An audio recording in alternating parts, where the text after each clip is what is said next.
অতিরিক্ত ঠান্ডা খাওয়ার কারণে আমার বয়েজের অবস্থা 12টা বেজে গেছে, প্রচুর ঠান্ডা লেগে গেছে। আসসালামু আলাইকুম সবাইকে, সবাই কেমন আছেন? আশা করি সবাই ভালো আছেন। সকাল সকাল ঘুম থেকে উঠে দেখি দুপুরের রান্নার জন্য আপুরা আয়োজন করছিল। এদিকে সবাই ঘুম থেকে উঠছিল। এই মরিচ মাখার ভর্তাটা যে কী মজা ছিল বলে যে বোঝাতে পারবো না, অনেক মজা ছিল, কিন্তু অতিরিক্ত জাল হয়ে গিয়েছিল। বাচ্চারা সবাই জোহরের নামাজে যাবে, সবাই রেডি হচ্ছিল গোসল টোসল করে। এদিকে আমার বোন রান্না করছিল।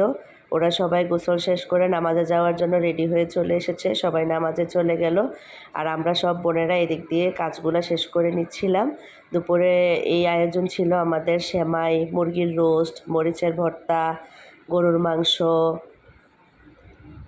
মাছ বোনা, বিলম্বের ডাল। এই ডালটা অনেক মজা ছিল। তারপরে যে বেগুন ভাজা, সালাদ, তারপর পোলাও, মাছের ভর্তা।